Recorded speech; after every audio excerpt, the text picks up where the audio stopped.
A former female priest who spent more than 2 decades in the Episcopal Church is now speaking out after being defrocked because she embraced another faith.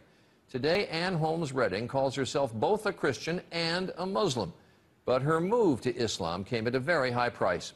Dan Harris reports on this woman's test of faith.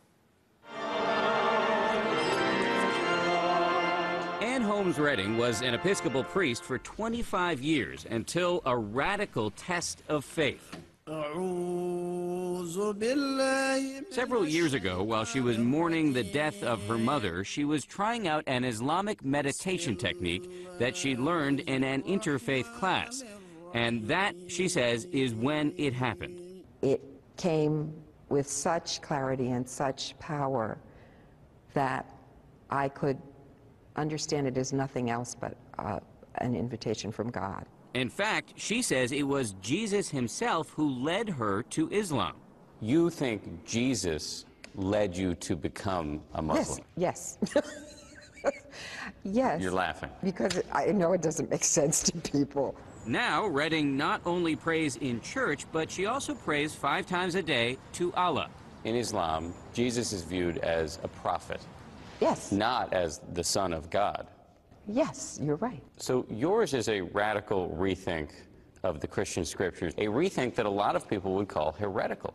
Yes, and do. Loudly. This spring, the Episcopal Church revoked Redding's right to be a priest. Being defrocked, I would imagine, was a pretty traumatic experience. Yes, that's an understatement. To imagine not being involved intimately in the lives of believing people, helping them understand their relationship and calling, baptizing babies. It's a big loss. It's a huge loss. Redding admits she still struggles to explain her transformation, even to herself. I am the one who's going to have to answer for this. I'm the one who's going to have to answer for what I've done with my life. And do you feel confident about that moment? It's in the best of hands. Dan Harris, ABC News, New York.